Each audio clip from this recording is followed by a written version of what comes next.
క్రీస్తు సంగమా,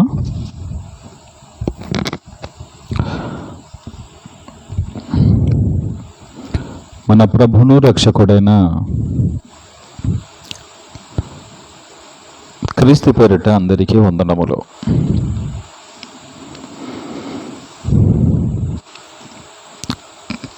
కరుణాకర సుగుణరు రాసిన లోకమెరుగని యేసు మరో రూపము అనేటటువంటి పుస్తకములో 5వ భాగము బేతాళ ప్రశ్న.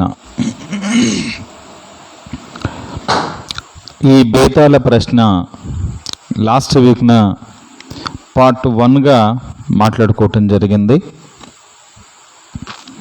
ప్రశ్నలు అడగటం సులువుగానే ఉంటాయి, సమాధానాలు చాలా పెద్దగా ఉంటాయి. కాబట్టి దీన్ని భాగాలుగా చేయాల్సినటువంటి పరిస్థితి ఏర్పడింది.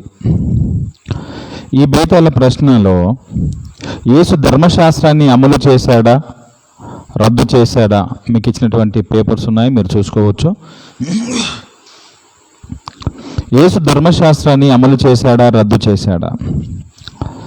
దాంట్లో అమలు చేశాడా, రద్దు చేశాడా అని ఈ విషయాన్ని క్రైస్తవులకు వదిలిపెడుతూ ఏది సరైనదో చెప్పాలని అంటూ అక్కడ కింద ఒక పాయింట్ రాశాడు. క్రైస్తవులకి ఇది ఒక బేతాళ ప్రశ్న, దీనికి ఇంతవరకు ఏ క్రైస్తవుడు సరైన సమాధానం చెప్పలేదన్నాడు. ఇంతవరకు, ఈ రోజు వరకు, టిల్ నౌ అని అర్థం, ఈ రోజు వరకు ఎవడు చెప్పలేడు అని తను మాట్లాడుతూ వచ్చాడు. ఇతడు రద్దు చేశాడా, అమలు చేశాడా అనేటటువంటి ఈ విషయాన్ని కొన్ని సబ్జెక్టులు అనగా కొంత భాగాలను తీసుకున్నాడు. ఇందులో కొన్ని సంఘటనలను తీసుకున్నాడు. ఈ సంఘటనలో మొట్టమొదటిగా తాను తీసుకుంది వ్యభిచారములో పట్టబడినటువంటి స్త్రీని, ఆ సందర్భాన్ని తాను తీసుకున్నాడు. అది నేను లాస్ట్ వీక్న పార్ట్ 1గా నేను ఆ విషయాన్ని చెప్పాను. యోహాను సువార్త 8వ అధ్యాయము 8 నుండి 31 వాక్యాల్లో ఈ సందర్భం అంతా ఉంది. అతడు మాట్లాడుతూ వాక్యాలు చూసే శాస్త్రులు, పరిసయ్యులు కలిసి వ్యభిచారములో పట్టబడ్డ ఒక స్త్రీని యేసు వద్దకు తీసుకువచ్చి ఇలా అన్నారు, బోధకుడా, ఈ స్త్రీ వ్యభిచారం చేసినందుకు పట్టబడింది. ఇలాంటి వారిని రాళ్లతో కొట్టి చంపాలని మోషే ధర్మశాస్త్రంలో మనకి ఆజ్ఞాపించను కదా, ఈ విషయంలో నీవేమంటావు అని యేసుకు ఈ ప్రశ్నను వదిలారు అని యేసును అడుగుతారు. దానికి యేసు కాసేపు మౌనంగా ఉండి వారు పట్టు వదలక అడుగగా ఆయన ఒక మాట అన్నాడు, మీలో పాపము లేనివాడు మొట్టమొదట ఆమె మీద రాయి వేయవచ్చునని అంటాడు. ఆ మాట విని వారందరూ ఒకరి వెంట ఒకరు బయటికి వెళ్ళిపోతారు. అప్పుడు యేసు తలెత్తి ఆమెతో, నీకు ఎవరు శిక్షింపలేదా అని అడిగి, నేను కూడా నీకు శిక్షింపను, ఇక నువ్వు పాపము చేయకుండా జీవించమంటాడు. ఇక్కడ ఏమర్థమవుతుంది? యేసు ధర్మశాస్త్రాన్ని అమలు చేశాడా? అమలు చేసే ధర్మశాస్త్ర ప్రకారం ప్రజలతో ఆమెని రాళ్లతో కొట్టి చంపాలి అలా చెప్పలేదే. మీలో పాపము లేనివాడు ఆమె మీద రాయి వేయండి అన్నాడు. ఇది కొత్త కండిషన్. మోషే ధర్మశాస్త్రంలో అలా చెప్పలేదు.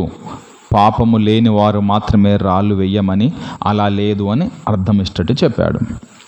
మోషే ధర్మశాస్త్రంలో అలా చెప్పలేదు అంటే కొత్త కండిషన్ ఏంటిది? పాపము లేనివాడు రాయి వేయాలి అనేది కొత్త కండిషన్ బైబిల్లో లేదు, మోషే ధర్మశాస్త్రంలో లేదు. కానీ అలా పెట్టాడు, అలా చెప్పాడు ఈయన అలా చెప్పాడు. ధర్మశాస్త్రాన్ని మీరాడా, కొట్టివేశాడా, రద్దు చేశాడా, సంస్కరణ చేశాడా, ఏం జరిగింది అనేది ఇతడు కొన్ని ప్రశ్నలుగా వదిలిపెట్టాడు క్రైస్తవ లోకానికి. దాని మీద మనము గత లాస్ట్ వీక్న మాట్లాడుకోవటం జరిగింది, పార్ట్ 1గా మాట్లాడుకోవటం జరిగింది. దాంట్లో వ్యభిచారమందు పట్టబడిన వారిని రాళ్లతో కొట్టి చంపాలని మోషే ధర్మశాస్త్రం ఆజ్ఞాపించింది కదా. వ్యభిచారమందు పట్టబడిన స్త్రీని యేసుక్రీస్తు రాళ్లతో కొట్టమని ఆజ్ఞాపించలేదు ఎందుకు అనే విషయాన్ని లాస్ట్ వీక్న నేను మాట్లాడటం జరిగింది, దాని పార్ట్ 1గా. దాంట్లో 4 విషయాలు తీసుకున్నాం. దాంట్లో 4 విషయాలు తీసుకున్నాం. ఒకటి, ఈ స్త్రీ వ్యభిచారము చేయుచుండగా పట్టబడెను. రెండవ పాయింట్ వచ్చేసేసి, అట్టివారిని రాళ్ళు రువి చంపవల్లని మోషే ధర్మశాస్త్రంలో మోషే మనకు ఆజ్ఞాపించను కదా, ఈ విషయాన్ని గురించి ఆలోచన చేశాం. మూడో విషయము, ఆయనను నువ్వేమి చెప్పుచున్నావని ఆయనను అడిగిరి. దీంట్లో చివరిగా ఆయన మీద నేరము మోపవాలని ఆయనను శోధించుచు ఈ క్వశ్చన్స్ అన్నీ అడిగారు అనేది లాస్ట్ వీక్న మనం మాట్లాడుకున్నాం. ఇదంతా కూడా పార్ట్ 1లో ఆలోచన చేసింది. మనము వాక్య ఆధారాలు తీసుకొని, లేఖన ఆధారాలు తీసుకొని మాట్లాడినటువంటి విషయాలు ఇవంతా కూడా. ఇప్పుడు ఈ పార్ట్ 1లో గత వారం పార్ట్ 1లో ఈ విషయాలు మాట్లాడుకున్నాము. ఇప్పుడు ఈ పార్ట్ 2లో ఇప్పుడు ఏం మాట్లాడుతున్నామనంటే, ఓకే అండి, పార్ట్ 2 ఇది. వ్యభిచారము చేయుచుండగా పట్టబడిన స్త్రీని యేసుక్రీస్తు రాళ్ళతో కొట్టమని ఆజ్ఞాపించలేదు ఎందుకు? ఓకండి, పార్ట్ 2లో కొట్టమని ఆజ్ఞాపించలేదు ఎందుకు? యేసుక్రీస్తులో పాపము లేనప్పుడు ఆయన కొట్టవచ్చును కదా, ఆమెను క్షమించని ఎందుకు? ఈ విషయాన్ని మనం మాట్లాడుతున్నాం ఈ రోజున. మరలా చెప్తున్నాను, ఇది పార్ట్ 2లో ఇది టైటిల్, పార్ట్ 2కి ఇది టైటిల్. ఇది వ్యభిచారము చేయుచుండగా పట్టబడిన స్త్రీని యేసుక్రీస్తు రాళ్ళతో కొట్టమని ఆజ్ఞాపించలేదు ఎందుకు? యేసుక్రీస్తులో పాపం లేనప్పుడు ఆయన కొట్టవచ్చు కదా, ఆమెను క్షమించని ఎందుకు? ప్రియమిత్రులారా, ఇతను ఈ పుస్తకంలో రాసినటువంటి ఈ విషయాలని క్రైస్తవ సమాజానికి వదిలిపెట్టాడు. చాలామంది నిజానికి మౌనంగా ఉన్నారు ఈ విషయంలో. తనకి కౌంటర్ ఇవ్వక, చెప్పకుండా, నువ్వు మాట్లాడింది అసత్యము అని రుజువు చేయకుండా కొంతమంది అలా ఎవరు భక్తి వాళ్ళు చేసుకొని కాలు చేతులు ముదురుకొని పెదవులతో గణపరిచి మాత్రం వెళ్ళిపోతూ ఉన్నారు. ఇలా అసత్యంగా మాట్లాడుతున్నటువంటి ఈ వ్యక్తిని నోరు మోయించటానికి, దేవుని పక్షాన నిలబడి వాదించటానికి, ఒప్పించటానికి, లేఖనాలను చూపిస్తూ నువ్వు చెప్పింది తప్పు అని రుజువు చేయటానికి ప్రభువు మనకు అవకాశం ఇచ్చాడు, దేవుడు మనకు అవకాశం ఇచ్చాడు. అందును బట్టి మనం ఆనందపడాలి. మిత్రులారా, ఇందులో ఇప్పుడు మనం చూసుకున్న దాంట్లో మొదటిగా దీంట్లో 2 భాగాలు అయితే, మరలా రెండో పార్ట్లో 2 భాగాలుగా. అందులో మొదటి ఏంటిదంటే, వ్యభిచారము చేయుచుండగా పట్టబడిన స్త్రీని యేసుక్రీస్తు రాళ్ళతో కొట్టమని ఆజ్ఞాపించలేదు ఎందుకు అనే దాని మీద మాట్లాడుతున్నాను. ఇప్పుడు వ్యభిచారము చేయుచుండగా పట్టబడిన స్త్రీని యేసుక్రీస్తు రాళ్ళతో కొట్టమని ఆజ్ఞాపించలేదు ఎందుకు? ఇంతకుముందు భాగంలో ఇట్టి విషయాన్ని గురించి ఎంత వివరణ ఇచ్చాను నేను. మరికొంత విషయాన్ని ఇప్పుడు నేను ఇస్తున్నాను. మరికొంత సబ్జెక్ట్ నేను ఇప్పుడు ఇస్తున్నాను. లాస్ట్ వీక్ చాలా విషయాలు ఇచ్చాను. మీరు జాగ్రత్తగా మీరు ఆలోచన చేయండి. ఇతడు ఏమంటున్నాడు అని అంటే, కొట్టమని ఆజ్ఞాపించలేదు ఎందుకు, అట్టి స్త్రీని కొట్టమని ఆజ్ఞాపించలేదు ఎందుకు అని చెప్తున్నాడు. మీరు మిత్రులారా, నేను మీకు ఒక ప్రశ్న ఇస్తున్నాను ఇక్కడ. అసలు యేసు కొట్టమని చెప్పలేదా? యేసు కొట్టమని చెప్పలేదా ఆ సందర్భంలో?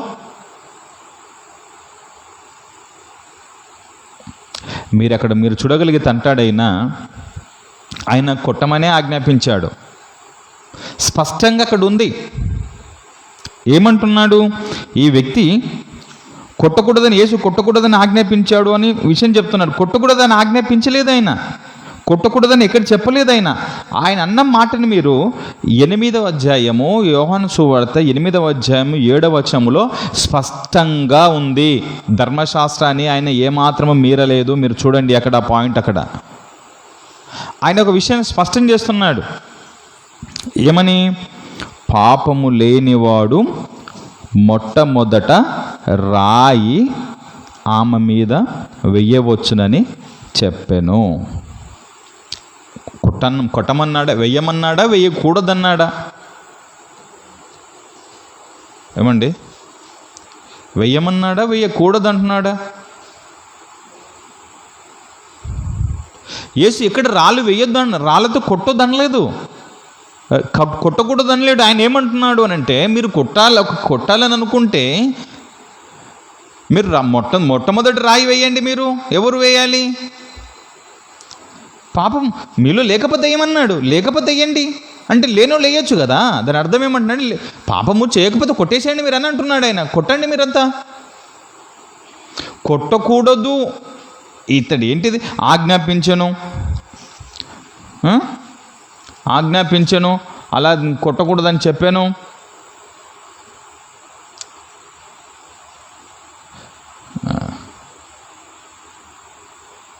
ఇక్కడ ఏమంటున్నాడు? అమలు చేస్తే ధర్మశాస్త్ర ప్రకారము ప్రజలతో ఆమెని రాళ్ళతో కొట్టి చంపమని చెప్పాలి. ధర్మశాస్త్ర ప్రకారం ప్రజలతో ఏసేం చెప్పాలంటే ఆమెని రాళ్ళతో కొట్టి చంపమని చెప్పాలి. ఆయన కొట్టమని అంటున్నాడు.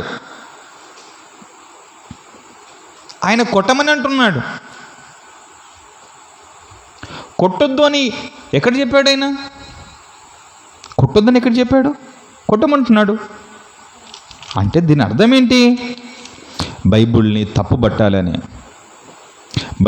తప్పుపట్టాలని.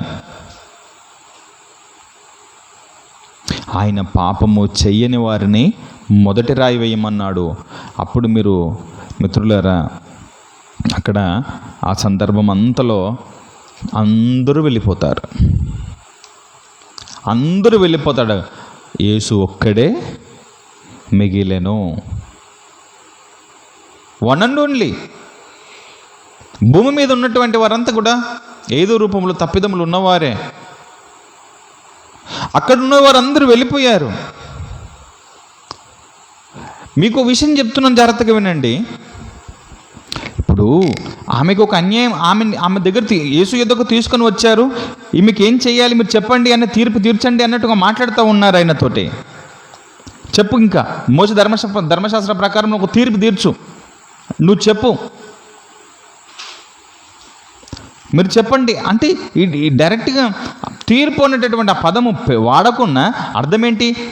అవునండి, ధర్మశాస్త్ర ప్రకారం ఇలానే ఉండాలి అని అంటే అది తీర్పు కిందకే కదా లెక్క.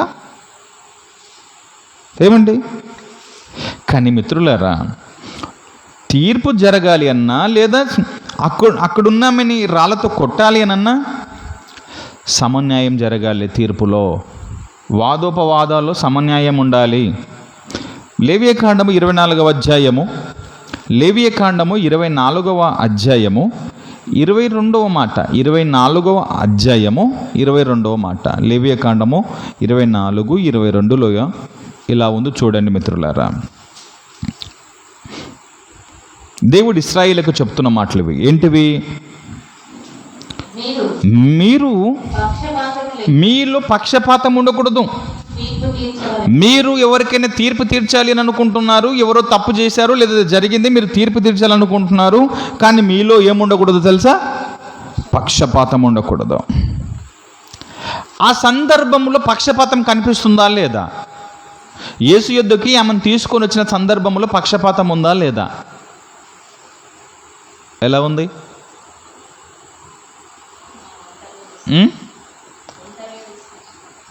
ఒక్కదాన్ని తీసుకొచ్చారు, వాడెక్కడున్నాడు? ఆమెతో ఉన్నవాడిని తప్పించారా? లేక వాడే తప్పించుకొని పోయాడా? ఏది ఏమైనా ఆ చోటికి రాలేడనేటువంటి విషయం మాత్రం యేసుకు స్పష్టమే. ఆ చోటికి వాడు రాలేడు, తామతో ఉన్నటువంటి వాడు ఆ చోటికి రాలేడనేటువంటి విషయం యేసుకు స్పష్టమే. క్లియర్గా యేసుకు అర్థమవుతుంది.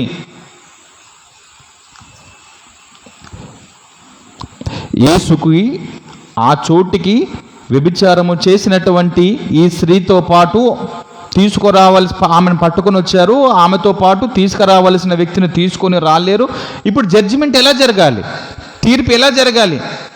పక్షపాతం ధోరణి ఉంది. పరిసయ్యులు, శాస్త్రులు వాంటెడ్లీ అతను తప్పించేశారు, లేదా అతడు తప్పించుకున్నాడు, లేదా డబ్బుల కన్నా వెళ్ళిపోవాలి. పెద్దవారి పరిస్థితి అంతే కదండి. డబ్బున్నోడు ఈ తప్పిదాలు ఉన్నాడు అని అంటే, వాడు డబ్బించాడు అని అంటే తీర్పు ఎవరి పక్షాన వెళ్ళిపోతుంది? డబ్బు కదా తీర్పును మార్చేస్తుంది. గ్రామాలలో పంచాయతీ దింపే సమయాలకు కూడా ఇలాంటి సంఘటనలు జరుగుతుంటాయి. ఆ డబ్బు ఇచ్చాడనో, వాడు తాపాడనో, వాడు మందు పోయించాడనో తీర్పులు వాని పక్షాన ఏకపక్షంగా వెళ్ళిపోతాయి. కానీ యేసు ఇదంతా గ్రహిస్తున్నాడు, యేసు ఇదంతా చూస్తున్నాడు. మీరు చూడండి మిత్రులారు, ఇంకా అల్పులకు ఒకలాగా, ఘనులకు ఒకలాగా, అనగా డబ్బున్న వారికి ఒకలాగా, పేదవారికి ఒకలాగా. ద్వితీయోపదేశకాండము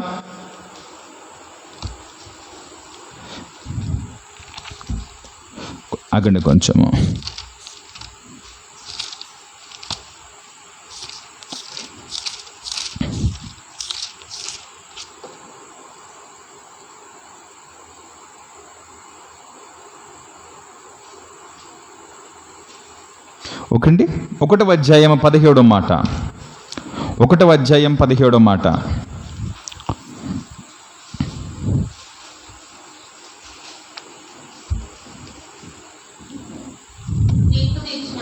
తీర్పు తీర్చున్నప్పుడు అల్పుల సంగతి కానీ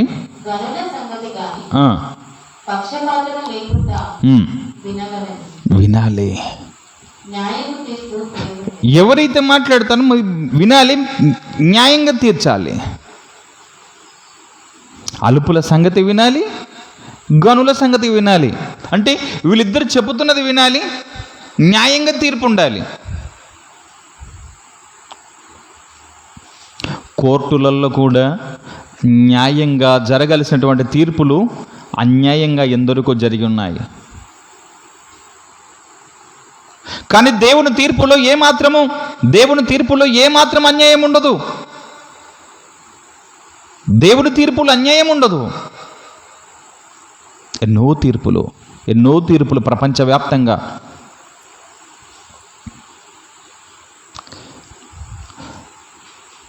నిర్దోషులుగా బయటకు రావలసిన వారు దోషులుగా జైళ్ళల్లో మగ్గుతున్న వారు ఎందరో కలరు. అయ్యో మాకు తెలియదు.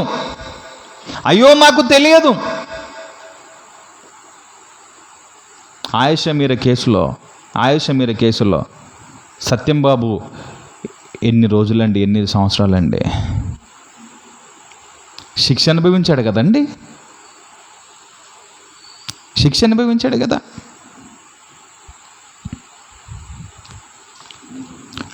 న్యాయం జరగట్లేదు. ఈ లోక తీర్పుల కంటే దేవుని తీర్పు ఉన్నతమైనది, న్యాయమైనది. ఆయన జడ్జిమెంట్ రైట్.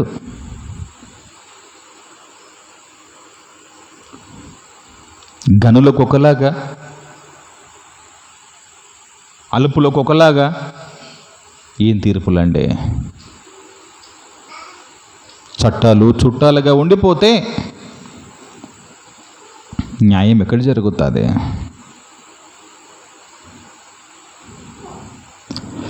పోలీస్ స్టేషన్లోకి వెళ్ళి న్యాయంగానే కేసులు పెడితే కేసు కట్టరు. ఇది ఎవరి తాలూకాను చూస్తారు.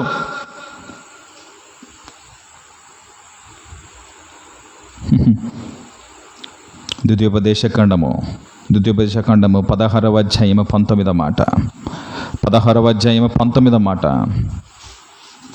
16-19. నీవు న్యాయము తప్పి తీర్పు తీర్చకూడదు. తీర్పు తీర్చకూడదు. న్యాయంగాను తీర్చండి మిత్రులారా. పక్షపాతం ఉండకూడదు.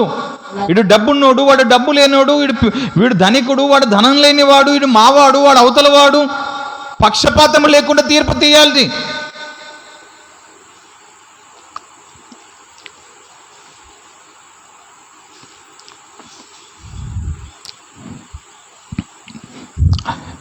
గ్రామములో జరిగేటటువంటి కొన్ని పంచాయతీల సందర్భాల్లో వారికి అన్యాయం అవుతున్నప్పుడు నా దగ్గరకు వచ్చి విన్నవించుకుంటుంటారు వీరంతా. కొంతమంది ఆ సబ్జెక్ట్ నా వరకు వచ్చిందంటే చాలు, అరే పలానా చెవున పడింది, పలానా దృష్టికి వెళ్ళిపోయింది, ఇప్పుడు మనము వ్యవహరించాల్సిన విధానము, మనం మాట్లాడే విధానం మారిపోవాలి మనలో. కొంతమంది.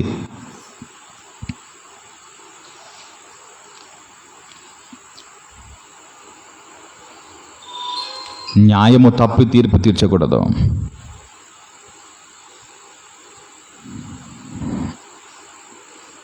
కంప్లీట్గా చదివారా 19? చదవండి. తీర్పు తీర్చేటప్పుడు ఏం జరుగుతుందో చూడండి. చేయకూడదు. తీర్పుకి లంచాలు గ్రామాలలో జనరల్గా జరుగుతుంటుంది కదండి. బైబిల్ ఎంత స్పష్టంగా చెప్పేసేస్తుంది మనిషి యొక్క భవిష్యత్తు, మనిషి యొక్క చరిత్ర, మనిషి యొక్క క్యారెక్టర్. యేసు దగ్గరికి తీసుకుని వచ్చారు, యేసును మాట్లాడమంటాడు. యేసు లంచం తీసుకునేవాడు కాదు, యేసు అన్యాయంగా మాట్లాడేవాడు కాదు. కాబట్టే ఆయన అలా అబ్జర్వ్ చేస్తున్నాడు, పరిశీలిస్తున్నాడు. దాంట్లో ఉన్న భావం ఏమిటో చూస్తున్నాడు. వారు చెప్పుతున్నటువంటి విషయాలలో భావం ఏమిటో చూస్తున్నాడు. 17 ద్వితీయోపదేశకాండం 17:11. ద్వితీయోపదేశకాండము 17:11. వారు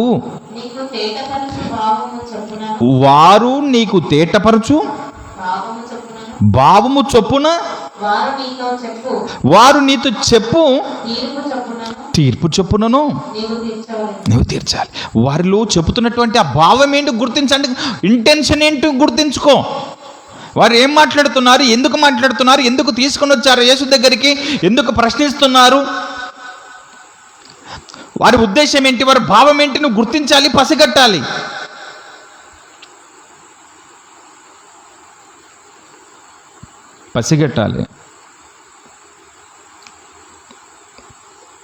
గుర్తించకపోతే పెను ప్రమాదం ఉంది.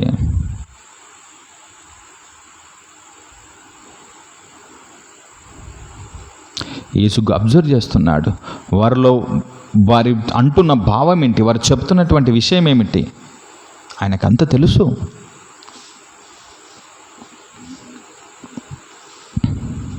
వారి ఉద్దేశాలు గుర్తించుకున్నాడు ఆయన. తీర్పుడు ఎలా తీరుస్తున్నారనే విషయం మనం చూసామో తెలుసా? లంచములు తీసుకొని కదా కింద మాట, లంచములు తీసుకొని తీర్పు తీరుస్తున్నారంటే బహుశా వారు తప్పించారు అని అంటే లంచము తీసుకునే ఉండాలి. మరి వాడిని ఎందుకు ప్రవేశపెట్టలేదు యేసు దగ్గరికి వాడిని ఎందుకు ప్రవేశపెట్టలేదు?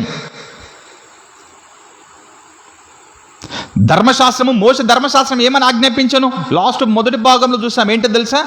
తప్పిదము ఇద్దరు చేసినప్పుడు ఆ ఇరువురిని తీసుకొని వచ్చి సమాజము వెలుపల లేదా సమాజంలో నిలబెట్టి రాళ్ళతో ఇద్దరిని కొట్టి చంపాలి, ఇద్దరిని.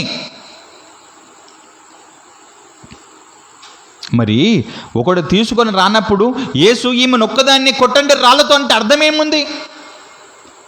అప్పుడు అక్కడ ఉన్నవారు ఎవరు ప్రశ్నించకపోయే వాళ్ళ ఏమని తెలుసా? అవునండి మీరు ఎలా చెప్తారు? ఒకవేళ యేసు కొట్టమని అంటే స్పష్టంగా ఇండైరెక్ట్గా కాకుండా డైరెక్ట్గా కొట్టండి అన్నాడు అనుకోండి, ఆ మాటకి అక్కడ ఉన్న వాళ్ళు ఏమనేవాళ్ళు తెలుసా? ధర్మశాస్త్రం ఏం చెప్పినది? ఒకరిని కొట్టమన్నాదా, ఇద్దరిని కొట్టమన్నాదా అని క్వశ్చన్ వేయకపోదురా? అందుకని యేసు ఇవన్నీ అబ్జర్వ్ చేసిన వారిలో ఉన్న భావము ఉద్దేశాన్ని గ్రహిస్తున్నారు. అసలు ఇంకో విషయం ఏమిటో తెలుసా అండి? ఈ రోమ ప్రభుత్వం వారిని పరిపాలన చేస్తున్నది కాబట్టి చంపే రైట్స్ ఎవరికి లేవు? యూదులకి లేవు, చంపే రైట్స్ లేవు. వారు తప్పు చేసిన చంపే రైట్స్ వాళ్ళకి లేవండి, యూదులకు లేవు. చంపే రైట్స్ ఒక మనిషి చంపే రైట్స్ లేవు. వారికి వారుగా ఒక రాజ్యంగాను వారిగా ఉన్నప్పుడు జరిగినటువంటి ఆ చట్టాలు రోమా ప్రభుత్వము రోమ వీరి మీద పరిపాలన చేస్తున్నప్పుడు వీరిని వారి ఆధీనంలోకి తీసుకున్నప్పుడు వీరు వారికి బానిసలుగా ఉంటున్నప్పుడు వీరి చట్టాలు వారి దగ్గర పనిచేయవు.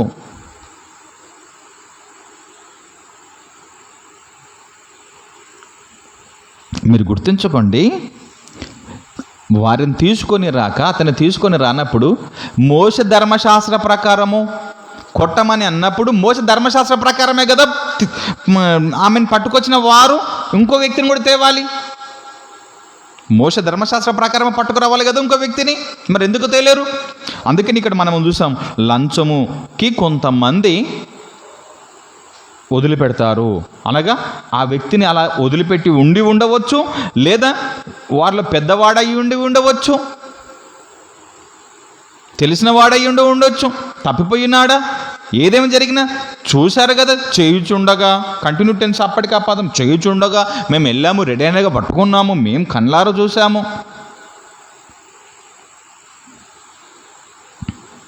ఇంకో విషయం చెప్పాలా మీకు, యేసు తీర్పులు తీర్చడానికి ఈ లోకానికి రాలేదు, జడ్జిమెంట్ చేయడానికి యేసు ఈ లోకానికి రానేలేదు. తండ్రి ఆయనకు ఒక బాధ్యత ఇచ్చాడు, ఆ బాధ్యత మీద ఆయన పని చేయాల్సి ఉంది, ఆయన పని చేస్తున్నాడు. తీర్పులు తీర్చడానికి ఆయన రాలేదు. ఈ పంచాదులు ఇలా ఒక రచ్చబండ కార్యక్రమాలు ఏర్పాటు చేసి, ఆ రచ్చబండ కార్యక్రమాల దగ్గర అందరు రండి, ఇంకా నేను మీకు జడ్జిమెంట్ చేస్తాను అలాంటి లేదు. యేసు ఆ విషయాలకు రాలేదు. భౌతికంగా భూమి మీద ఉన్నవారంతా, తప్పిదాలలో ఉన్నవారు, వాటిని కూర్చొని పెట్టి పంచాదులు తెంపడానికి ఆయన రాలేదు. యోహాను సువార్త 12వ అధ్యాయము 47 నుండి 50 మాటలు మీరు చూడండి మిత్రులారా. యోహాను సువార్త 12వ అధ్యాయము 47 నుండి 50 మాటలు.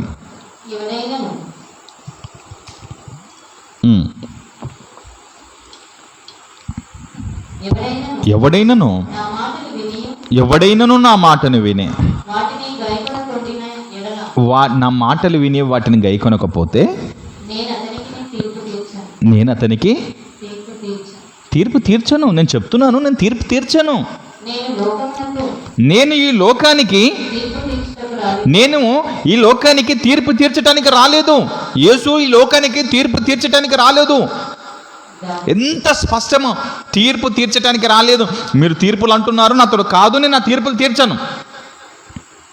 నా పని తీర్పు తీర్చే పని కాదు. నా పని, తండ్రి నాకు పని అప్పగించాడు, ఆ పని మీద నేను వచ్చాను.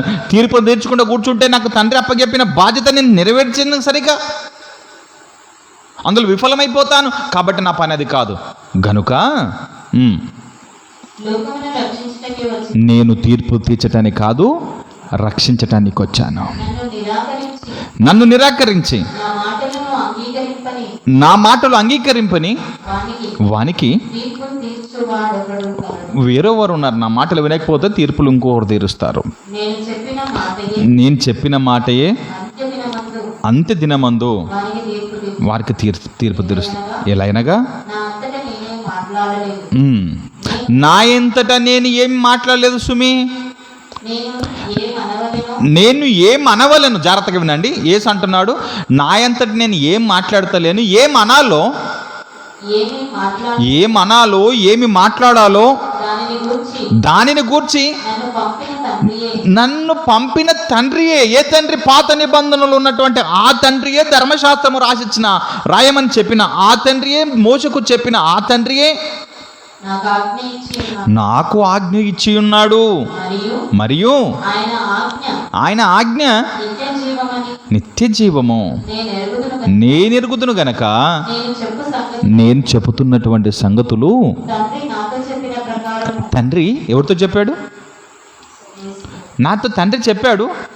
నాకు చెప్పిన ప్రకారము, తండ్రి నాకు చెప్పిన ప్రకారము చెప్పుచున్నాను. తండ్రి నాకు చెప్పిన ప్రకారము నేను చెప్పుచున్నాను అని అన్నాడు. తండ్రి నాకు చెప్పిన ప్రకారము చెప్పుచున్నాను. ఎంత స్పష్టం ఆ మాట చూడండి. చెప్పిన ప్రకారం చెప్పుచున్నాను. ఏం చెప్పాడు తండ్రి? నాకేం చెప్పాడు? నేను అదే చెప్తున్నాను. అవును, ఇప్పుడు పాపం చేసిన వారిని, తప్పు చేసిన వారిని క్షమించేసేయాలా? నేను శిక్షించడానికి రాలేదు, నేను రక్షించడానికి వచ్చాను. అనగా తప్పు చేసిన వారిని సహితము నేను శిక్షలు వేయటానికి రాలేదు. ఈ లోకం శిక్షలు వేసుకుంటుంది, నేను మాత్రం తప్పు చేసిన వారిని రక్షించడానికి వచ్చాను. నేను వారిని కాపాడటానికి వచ్చాను. ఇప్పుడు యేసు వచ్చింది ఒక కాసు మీద, ఒక ఉద్దేశం మీద. ఆయన రక్షించే పని మీద వచ్చిన వాడితే శిక్షలు చేస్తే ఎలా? ఆయన రక్షకుడు. ఇప్పుడు శిక్షకుడుగా ఆయన రాబోతున్నాడు త్వరలో. దేవుడు చెప్పినటువంటి విషయాలన్నీ కూడా నెరవేర్పులు జరుగుతున్నటువంటి ఈ క్రమములో ఇదిగో క్రీస్తు రాబోతున్నటువంటి మరొకసారి రాబోతున్నటువంటి తరుణములో ఇదిగో ఆయన అప్పుడు రక్షకుడు కాదు, శిక్షకుడు. అప్పుడు శిక్షించడానికి వస్తున్నాడు. మరి ఇంతకుముందు వచ్చింది ఏంటిదంటే రక్షించడానికి వచ్చాడు. ఈ సర్వలోకాన్ని, ఈ మానవ లోకాన్ని, ఇదిగో అందరూ కూడా పాపములో ఉండిపోతే, అందరూ నరకానికి జారిపోతూ ఉంటే, నరకానికి వెళ్ళిపోతూ ఉంటే, ఆయన వారిని కాపాడటానికి ఆయన వచ్చాడు. ఈ లోకానికి వచ్చి నీతి మాటలు చెప్పాడు. అరే, మీలో పాపము లేని వాడు మొట్టమొదటి రాయి వేయండిరా. పాపం ఏదైనా సిన్, ఏదైనా సిన్నే. పాపం ఏదైనా పాపమే. నువ్వు అబద్ధం ఆడుతున్నావు, నువ్వు ఒకడు దొంగతనం చేస్తున్నాడు, ఒకడు వ్యభిచారం చేస్తున్నాడు, ఇంకోటి చేస్తున్నాడు, ఇంకోటి చేస్తున్నాడు. పాపము ఏదైనా పాపమే.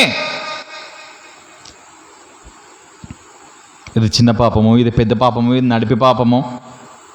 Sin is sin. వెయ్యండి, మొదటి రాయి వెయ్యండి, మీలో పాపము లేనివాడు.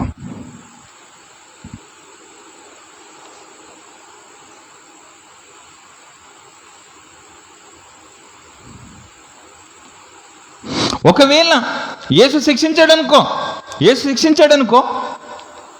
తండ్రి చెప్పినది ఫెయిల్ అవుతాడు. తండ్రి మాటను జవదాటిన వాడవుతాడు. ఎలా చెప్పండి?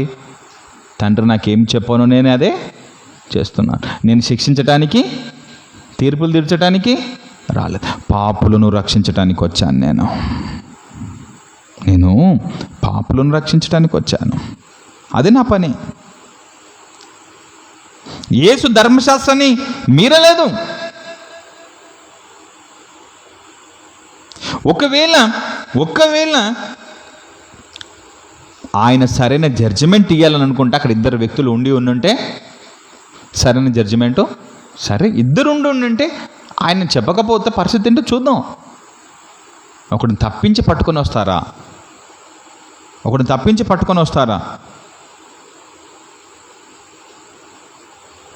ఆయన తండ్రి చెప్పనిది ఏది చేయలేదు. మోషే ధర్మశాస్త్ర ప్రకారం ఇద్దరిని ప్రవేశపెట్టాలి, కానీ ఒకరు మాత్రమే తీసుకువచ్చారు. ఇది చాలా తప్పు. అప్పటికే రోమ ప్రభుత్వము పరిపాలిస్తుంది కాబట్టి ఒకరిని చంపే అధికారం ఇంకొకరికి లేదు, యూదులకు లేదు. గత వారం లాస్ట్ వీక్ నేను చెప్పాను, చంపే అధికారము యూదులకు లేదు. అలాంటప్పుడు యేసుక్రీస్తుని ఏదో చెప్పేయమని చెప్పేసి, తీర్పు తీర్చమని చెప్పేసి, అలా చెప్పమని చెప్పేసి ఆయన తప్పుబట్టే ప్రయత్నం చేశారు. ఆయన దాన్ని అబ్జర్వ్ చేశాడంతా.